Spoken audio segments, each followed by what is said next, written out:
Want to know the real difference between budget shopping and getting absolutely rinsed? It is not the price tags. It is what those price tags are hiding. I'm talking about expired stock rotated to the front, quality so poor it borders on insulting, and pricing strategies are designed specifically to confuse and exploit people who can least afford it. Today, I am walking you through 5 UK grocery stores that have absolutely lost the plot in 2026. So stay with me until the end because I am sharing the exact method I use to spot predatory pricing, the red flags that scream avoid this place, and the 3 stores that are actually worth your time and money. Let us kick off with a store that somehow convinced Britain it was posh when it is really just expensive mediocre.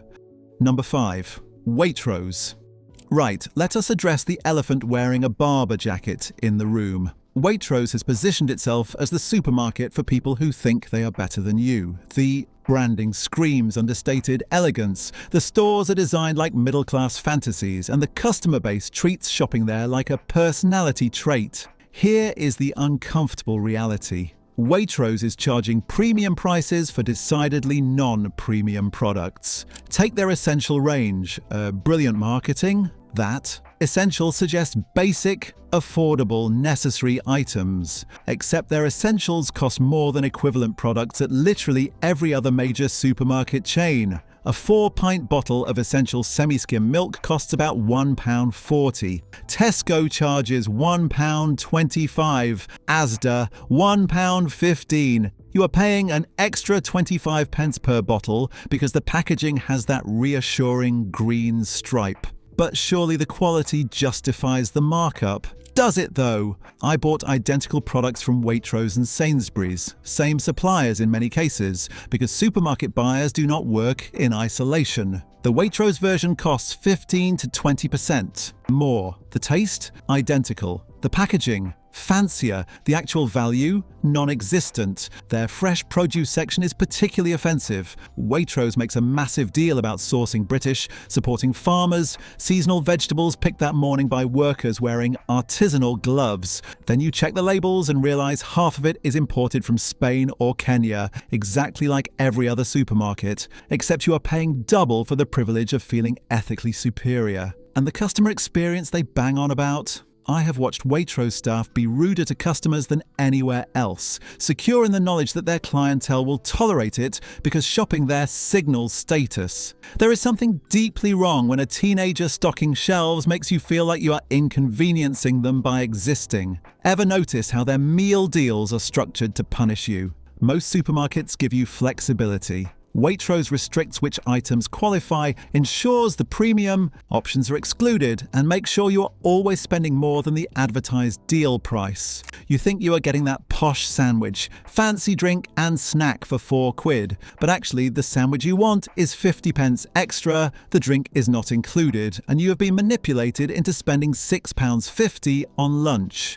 But here is what really grinds. Waitrose is owned by the John Lewis Partnership, which means it is technically employee-owned. That should translate to better worker treatment, fair wages, and a more ethical operation. Except their staff are increasingly vocal about deteriorating conditions, stagnant wages, and management that cares more about maintaining the premium brand image than looking after the people who make it function. You are not paying for better food at Waitrose. You are paying for permission to tell people you shop at Waitrose. It is a lifestyle brand that happens to sell groceries, and it is fleecing middle-class customers who should, frankly, know better. Now, this next store operates in the opposite direction, but the exploitation is somehow even more blatant.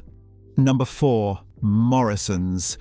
Morrisons is fascinating because it has managed to become genuinely worse over the past 5 years, which is quite an achievement given where it started.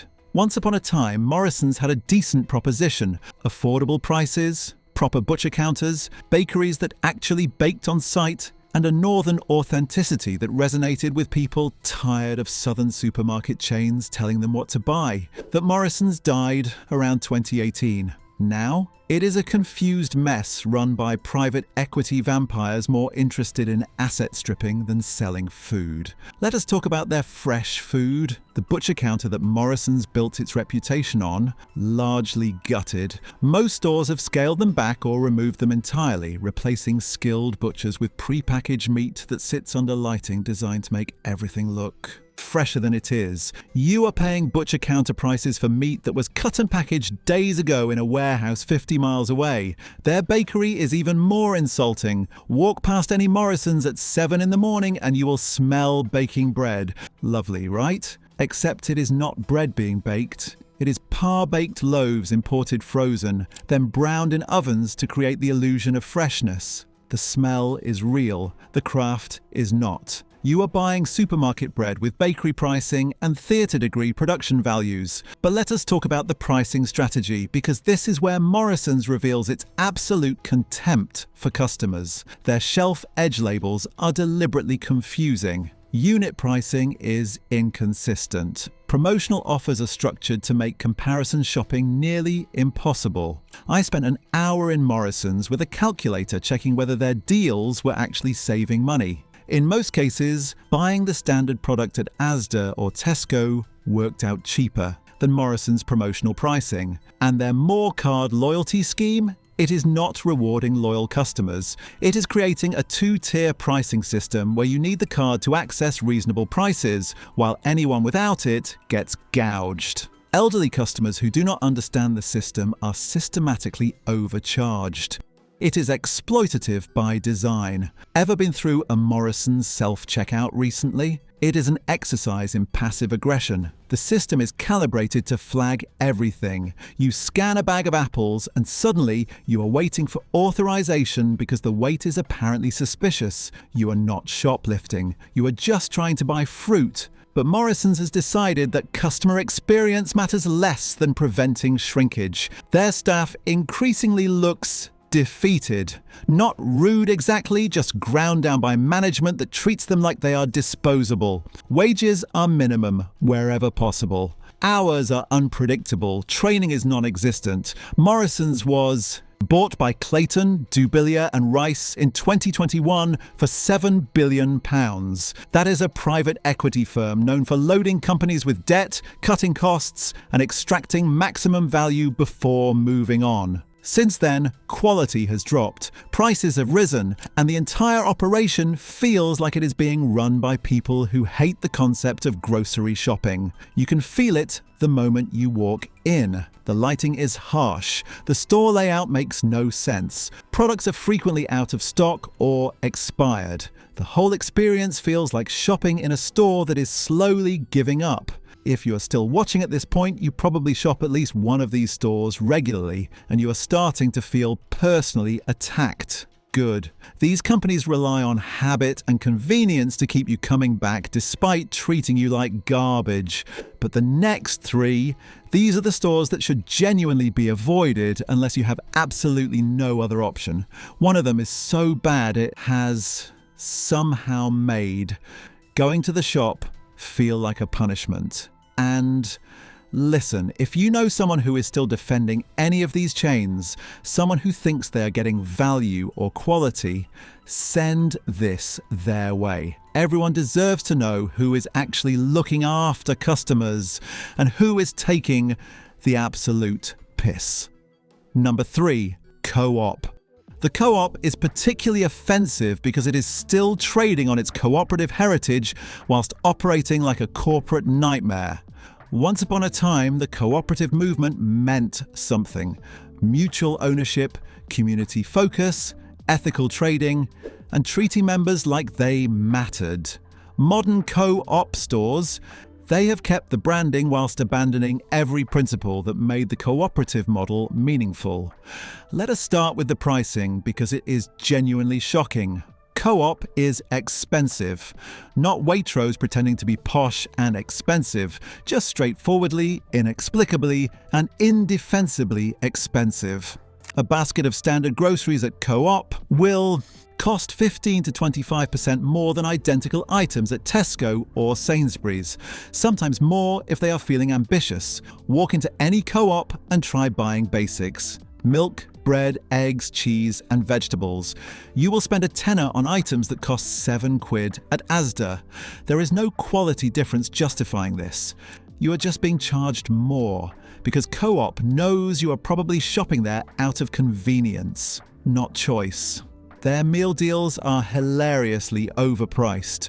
£4 for a sandwich, drink and snack that would cost £3 anywhere else. And the sandwich selection is depressing.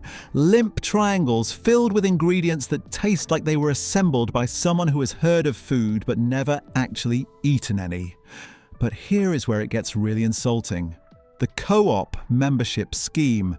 You pay £1 to join, they promise you rewards and discounts, then you realise the rewards are trivial and the discounts still leave you paying more than you would at literally any other supermarket. It is a scheme designed to make you feel like you are getting value whilst extracting even more money. Their stores are almost universally grim. Harsh lighting, cramped aisles, stock that looks like it has been there since the last Labour government. The fresh produce section is particularly tragic. Wilted lettuce, browning bananas, and tomatoes that have given up on life. You are expected to pay premium prices for vegetables that look like they are staging a protest against being edible.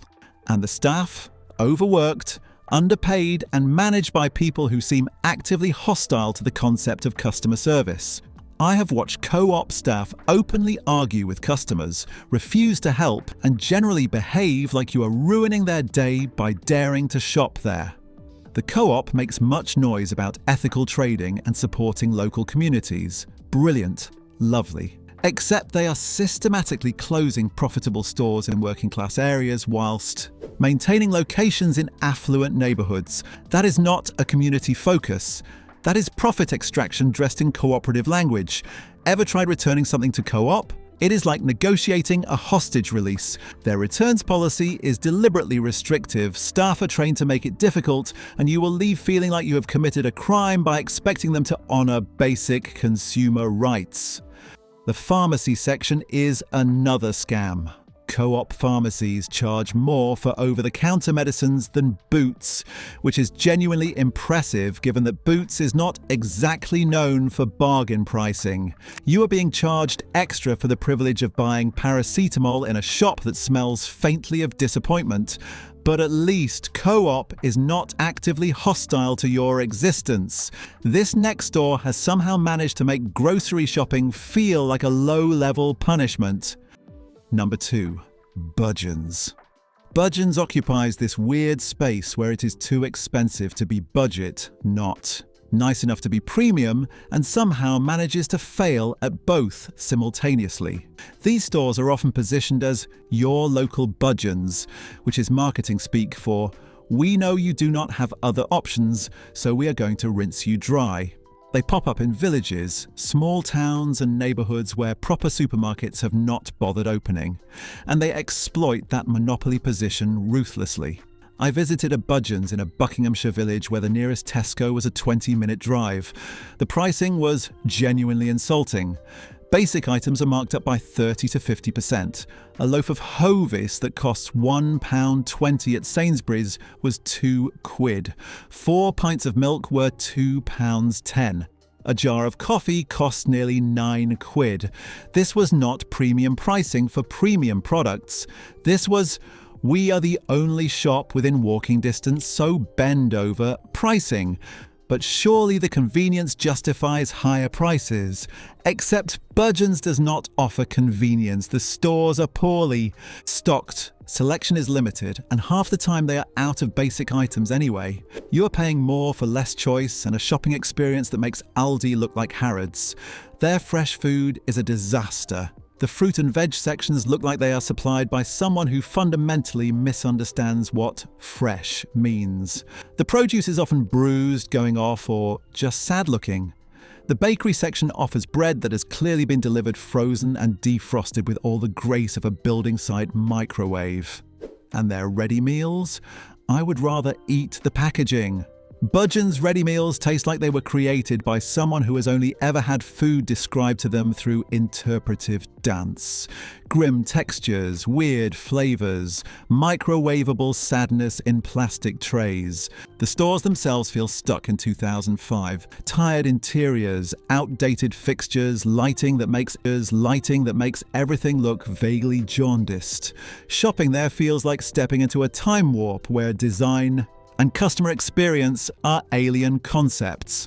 Budgens is owned by Booker Group, which was bought by Tesco in 2018. So you are getting Tesco reject stock at prices that would embarrass Waitrose, in stores that look like they are slowly dying. Brilliant business model, but staff-wise, Budgens might actually be the worst.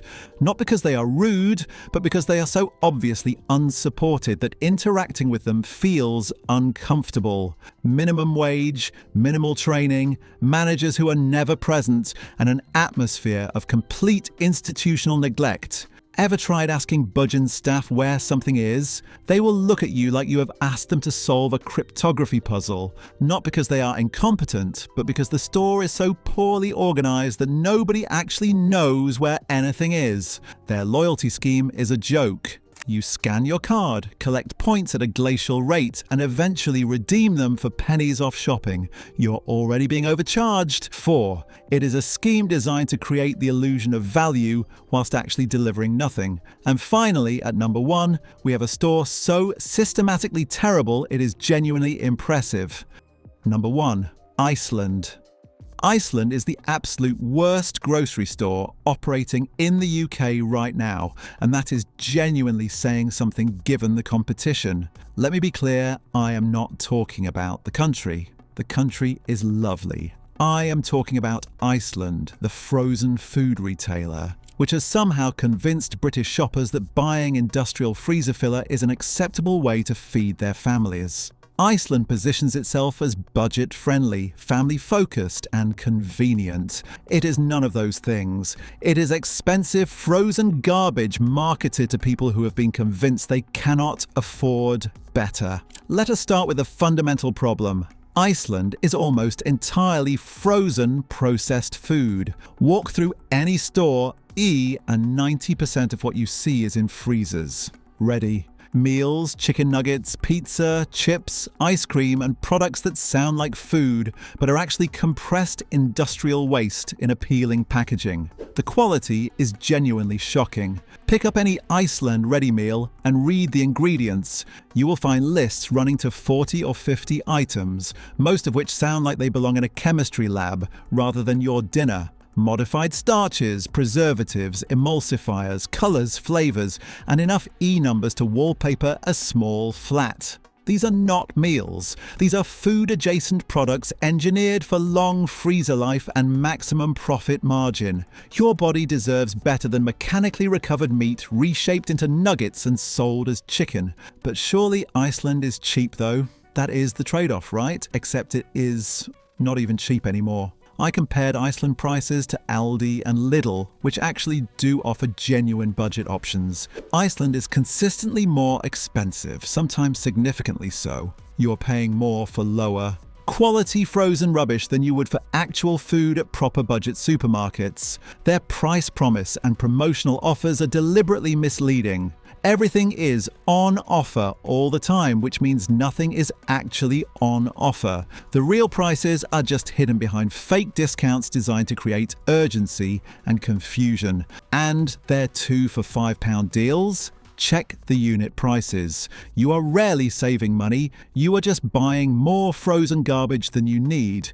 because the deal structure manipulates you into feeling like you are being savvy. Iceland's fresh food section is genuinely hilarious. They have started adding small, fresh sections to compete with proper supermarkets, but the execution is tragic. Wilted vegetables, dubious meat, bread that tastes like cardboard, and dairy products you would not trust even if they were the last food on Earth. Ever notice how Iceland stores smell? That specific aroma of freezer burn, plastic packaging, and institutional catering? that is because everything is frozen, stored in open-top freezers that leak cold air and waste energy, then sits there until some unfortunate customer decides this is acceptable food. The staff are victims of the system. Minimum wage treated terribly by management, working in stores that feel more like warehouses than shops. They are not there because they love Iceland. They are there because they need jobs,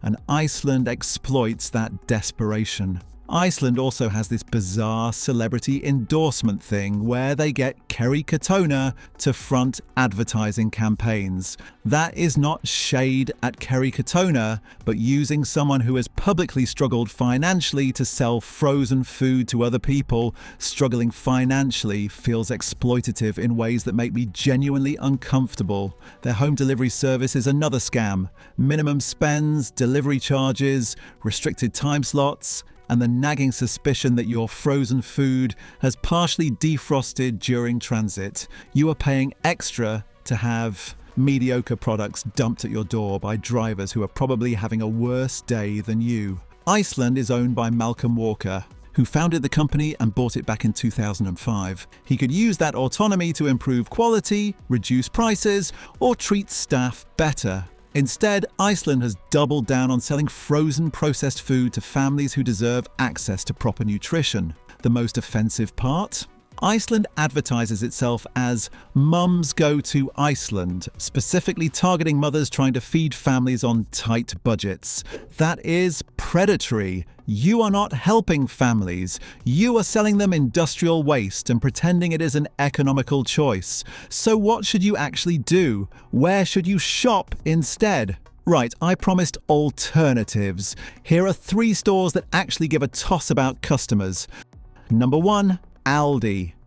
Aldi operates on a genuinely different model. Limited selection, high turnover, no-nonsense pricing, and quality that consistently punches above its weight class. Their fresh produce is better than stores charging double. Their meat is sourced responsibly and tastes excellent. Their bakery section offers proper bread at prices that make other supermarkets look like they are taking the piss. And the middle aisle is chaotic, but the fun type of chaotic. You never know what you will find. One week it is skiing equipment, next week it is garden furniture. It is unpredictable, but never boring. Aldi is not perfect. The stores can be chaotic, the stock is inconsistent, and you need to bring your own bags because they will pack your shopping at warp speed. But you are getting actual value. The prices are fair, the quality is genuine, and they do not treat customers like idiots.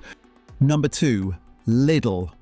Lidl operates similarly to Aldi, but with slightly more European flair. Their deluxe range genuinely competes with premium supermarket offerings at a fraction of the cost. Check their bakery section, proper bread pastries baked on site, prices that make Greggs look overpriced. Their fresh pasta, European cheeses, and international sections offer a variety you will not find elsewhere, and their weekly specials on premium items are genuinely good value. Proper cuts of meat, interesting ingredients, and specialty products that show actual respect for food. Aside from the food, Lidl's middle of Lidl aisle is a cult favourite treasure trove, offering high-quality kitchen gadgets and power tools that provide incredible utility. Their commitment to freshness is evident in their vibrant produce section, while their award-winning wine cellar makes sophisticated, sommelier-approved bottles accessible to the everyday shopper.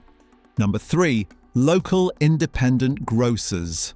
This sounds romantic and impractical, but hear me out. Many towns still have independent grocers, butchers, greengrocers, and bakers operating on tight margins but actually caring about quality. These places can compete on price for staples whilst offering products you cannot get anywhere else. The meat from a proper butcher tastes incomparably better than supermarket equivalents. Vegetables from greengrocers are fresher and often cheaper than big chains. There is also a hidden efficiency in the expertise these shopkeepers provide. A butcher can trim a cut specifically for your recipe, saving you the weight and cost of waste you'd find in a pre-packaged supermarket tray. This style of shopping turns a chore into a skill, allowing you to eat significantly better than the average consumer while ensuring your money stays within your own neighborhood's economy. If you shop here, you are also supporting local businesses that employ people fairly and contribute to your community rather than extracting wealth to distant shareholders. Here is my actual method for avoiding predatory stores and finding value.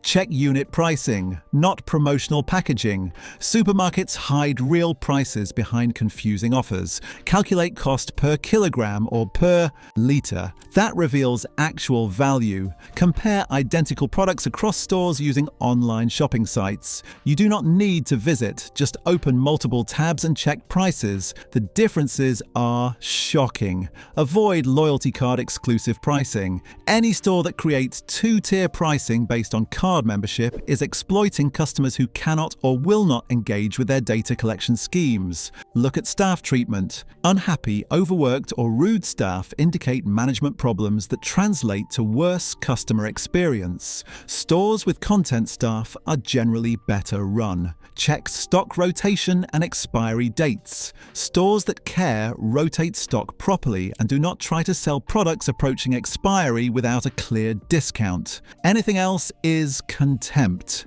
We are living through a cost of living crisis where corporations are posting record profits whilst families struggle to afford basic groceries. These 5 stores are exploiting that situation through predatory pricing, poor quality, and systematic manipulation. You do not have to accept it. Vote with your feet, shop elsewhere. Support stores that actually respect customers rather than treating them like renewable profit sources. What is your experience? Do you shop at any of these stores? Have you noticed the quality decline or pricing manipulation? Drop a comment below because I want to know if your local store is as bad as I am describing or somehow even worse. And if this video has changed how you think about grocery shopping, send it to someone still loyally shopping at places that are systematically fleecing them. Everyone deserves to know where their money is actually going and whether they are getting value or just getting robbed.